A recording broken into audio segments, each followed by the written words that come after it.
妻子将丈夫的尸体藏进了皮箱，随后自己却有恃无恐地喝着咖啡。一名安检员在皮箱的下方发现了红色的液体，他用手指沾了一点，发现是血迹。对此，他也表示十分的震惊。他找到女人询问了皮箱的归属情况，女人却很诚恳地承认了皮箱是自己的。安检员有些神情忐忑地借机离开了，而女人却依旧一脸无所谓的样子。很快，火车到达了下一站，此时的站点早已布置了大量的警力，而女人依旧镇定地喝着咖啡。当地的警察很快就将她逮捕了。经过询问，方才得知皮箱里居然有2具被截肢的尸体。女人很坦诚地说这是自己的丈夫和闺蜜，并且对现在的结果也十分满意。就这样，罗西被判了无限期监禁。鉴于现在的罗西怀有身孕，法官也将她单独关押在一个安全的地方。43年后的一个乡间小镇，有着一户不太和谐的4口之家。男主人沃尔特是一名牧师，他整天为教区的事情忙得不可开交，反而却忽略了家庭和妻子的感受。妻子格洛里亚被家庭的琐事纠缠着，同时又担心女儿青春期的躁动。虽然霍利已经刚满18岁了，但母亲却不希望她乱交男朋友。小儿子皮特的性格比较懦弱，在学校里也经常会被其他同学欺负。邻居家的老头养了一条性格古怪的狗，每到夜晚就会叫个不停，这也让格洛里亚的心情更加烦乱。对此，他也上门找老人谈过，但老头似乎比狗子还要古怪。Yes, well, your dog woke me. What did you say? I said your dog woke me. Well, it's found his voice, hasn't he? Yes, he has, hasn't he? And I was wondering whether we could perhaps keep him inside during the night time.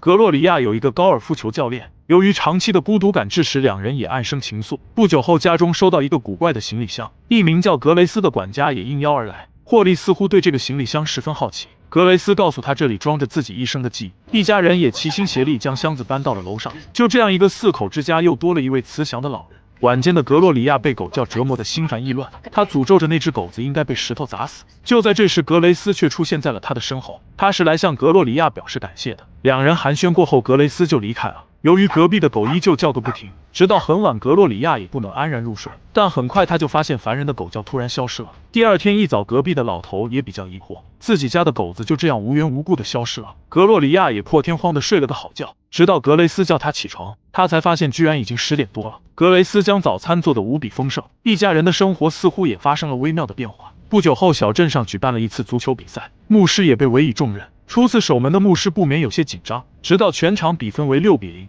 球员们才比较含蓄地将牧师换下。他坐在一旁，却发现了妻子和棒球教练，他们正在筹备一场浪漫的远行。而这一幕也被陪伴皮特的格雷斯看在眼里。瞬间，这个慈祥的老人有了一种不祥的预感。回家的时候，他们遇见了隔壁的邻居，老头依旧在寻找自己亲爱的狗。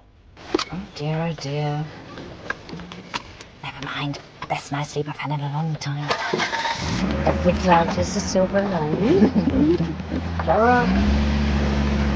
You little bugger, where are you? Clara? 格洛里亚要帮助儿子买一套新的汽车服，电话却无意间放在了车里。格雷斯也偷偷接到了棒球教练的电话，他对两人的旅行计划已经制定完毕。浪漫的气氛让格雷斯都有些心动。Well, that sounds lovely. When do we go?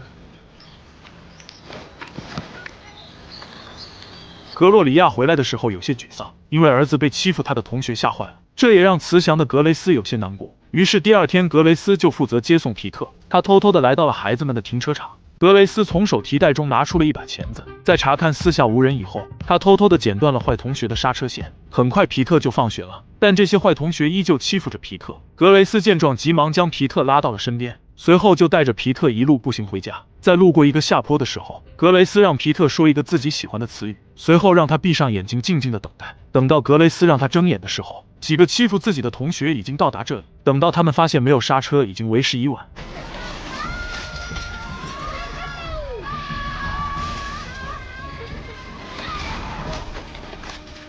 就这样，格雷斯为皮特报了仇。第二天一早，隔壁的邻居依旧在寻找狗子。格洛里亚也与格雷斯闲聊着，她讲述着自己与丈夫的相遇经历，还有以前的快乐时光。不过自从丈夫成为了牧师以后，沃尔特就失去了以往的幽默感，两人的生活也貌似发生了变化。闲聊中，棒球教练再次打来电话，格洛里亚也尴尬的谎称是自己的闺蜜，随后便有些慌乱的躲进了房间。而这位慈祥的老人早已心知肚明，很快格洛里亚就要出门与教练吃饭，而格雷斯对这个闺蜜似乎也很感兴趣。I'd so like to meet her. Yes, of course. I'll sort something out. Bye-bye. Bye. 沃尔特每天都会为牧师大会的发言稿做准备。由于教会是一种庄严的工作，他已经在很多年前就失去了往日的幽默。格雷斯来到教会找到了沃尔特，他给沃尔特讲述了一个上帝与牧师的故事，希望沃尔特能够不要那么的严肃，适当的可以多幽默一些，这样不但可以缓解自己紧张的情绪，还能够让台下的听众比较愉悦。耿直的沃尔特听从了格雷斯的话，回家便开始查阅了相关资料。另一边的格洛里亚则来到了一处海边，他满心欢喜的希望与教练共进午餐，不料教练居然是一个花花公子，居然有多位女子给他打来电话，这也使两人闹得不欢而散。满脸愤恨的格洛里亚回到了家，发现一向不爱做饭的大女儿居然神奇般的活着面，而死板耿直的丈夫居然充满活力的阅读着演讲稿。唯一不幸的就是霍利又换了一个男朋友，儿子更是因为格雷斯的缘故报复了经常欺负他的仇家。种种迹象让格洛里亚有点摸不着头脑，他要尽快理清自己的思路。 Let me get this straight. My son's rid of his bullies. My husband has become a comedian. And my nymphomaniac daughter has discovered cookery. What's going on? 晚间的时候倾盆大雨，隔壁的邻居依旧不辞辛苦地寻找着狗。他突然发现一位老人正在水池旁边挖坑，这也吓得老人不敢吱声。等到他再次回头时，老人却不见了。第二天一早，格洛里亚有些疑惑，这几天不但看不到邻居家的狗了，就连邻居布朗先生也不见了。格雷斯则解释说布朗先生去旅行了。两人来到了小镇上的一家咖啡馆，不曾想格洛里亚的教练却中途到访。他为前几天的事情道歉，还特意订了2张隔天的机票。他希望能与格洛里亚一起去哥伦比亚度假，但教练却没想到格雷斯也在。很显然，这位慈祥的老人早就认识他了。三人就这样尴尬地同坐一桌。格洛里亚与教练利用高尔夫的练习内容来掩盖两人的旅行计划。后来，格洛里亚还是抵挡不住教练的攻势，最终答应了教练的旅行请求。但善良的格雷斯早已看穿眼前的一切。喝过咖啡以后，他找到了沃尔特，他对最近沃尔特的努力给予了肯定，但还是建议他多考虑一下夫妻关系，并且圣经里也有很多关于夫妻关系的篇章。他希望沃尔特能够专心研读。沃尔特也不负众望，在教堂内认真地阅读着，一直到了夜晚，这对老夫老妻再次燃起了对幸福的渴望。不久以后，一阵车轮声响起，教练居然神奇地来到了格洛里亚家的门外。他这次来并不是找格洛里亚的，而是带了一个摄像机来偷看霍利的。这一幕也恰巧被忙碌的格雷斯看见，而格雷斯的旁边也恰巧有一台熨斗。教练正在为自己的作品感到满意时，突然格雷斯却从房间走了出来。教练顿时语无伦次地说自己钱包丢在了这里。就这样，教练从今天开始也去旅游了。第二天，牧师要去参加演讲了，而格洛里亚今天的状态也出奇的好，她犹如一条温顺的小猫。一家人就这样欢送着牧师的离去。牧师突然发现邻居家似乎有些不对，而后在格洛里亚的解释下，牧师这才坐上了前往演讲的出租车。中途，一位老婆婆拦住了牧师，她想与牧师谈论一下花卉筹备委员会的事，还特意提醒他家旁边经常会出现一辆车。对此，牧师也有一些不解。而后的格洛里亚也来到了与教练约定的地点，但他迟迟没有等到教练的到来，甚至连电话都无法接通。无奈的格洛里亚也只好回到了家。格雷斯关心地询问格洛里亚的练习情况，格洛里亚也一脸尴尬地回复着格雷斯。就在霍利做饭的时候，却看到了一则新闻，一名43年前的杀人犯最近假释逃跑了，而这个犯人正是家中的管家格雷斯。新闻中提到他具有精神疾病，这也让母女俩顿时有些慌乱。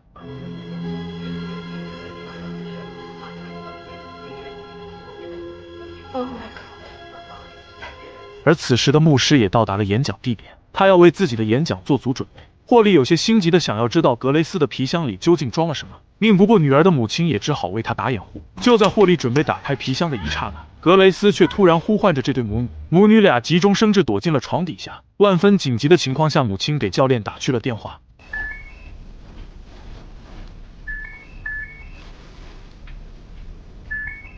不曾想电话居然在皮箱里响了。格雷斯用钥匙打开了自己的皮箱，于是用电话给格洛里亚拨了回去。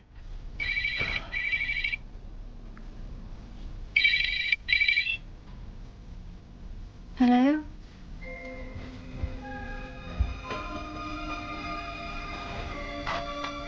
This is Grace speaking. Would you like to come out from under the bed? Coming. 而另一边的牧师进行了出色的演讲，他用格雷斯教自己的方法，逗得台下的观众哄堂大笑。他也成功的完成了自己梦寐以求的演讲。被格雷斯揪出来的母女像两个小孩子，他们一动不动的看着眼前这个慈祥的老人。格雷斯将教练的摄像机拿给了霍利。终于，格洛里亚也知道了教练的为人，但他依旧认为格雷斯不应该杀人。Do you know, that's what my doctors used to say. It was the one point we could never agree on. Anyway, I could see your affair was ruining the whole family. The whole family. You can't expect me to sit back and do nothing about that, can you? Yes, because it has absolutely nothing to do with you. It has everything to do with me. It's the least a mother can do for her daughter. Her daughter.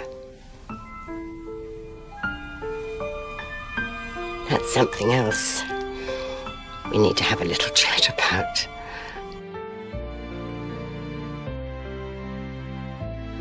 之后的格雷斯将自己一生的记忆拿给了女儿。这里有修女游记的格洛里亚小时候的照片，而格洛里亚却在一旁流着眼泪。她随口问了一句：“是不是还有其他人？”格雷斯却不小心说漏了嘴。在格洛里亚的一再逼问下，格雷斯终于承认了还有邻居家的狗。当晚母女俩清理的教练的车，中途却遇见了隔壁的帕克太太。格雷斯不晓得帕克太太是否发现了自己，于是第二天他想要让帕克太太也去旅游，可不曾想帕克却来到了家里。他想要找沃尔特探讨花卉的事情，两人的谈话有点阴差阳错，致使格雷斯误以为帕克知道了一切。他随手拿来了一把平底锅，就在他准备动手的时候，格洛里亚却阻止了他。可帕克太太却被吓得突发心脏病，倒在了格洛里亚的家里。沃尔特也为帕克太太举办了一场盛大的葬礼。格洛里亚也似乎与丈夫的感情回到了从前，一家人的生活也变得稳定和谐。可幸福中会伴着不幸，看着一家人幸福快乐，格雷斯也终于下定决心要返回监狱。临走时，格洛里亚拥抱了自己的母亲，格雷斯也给格洛里亚留了一封信。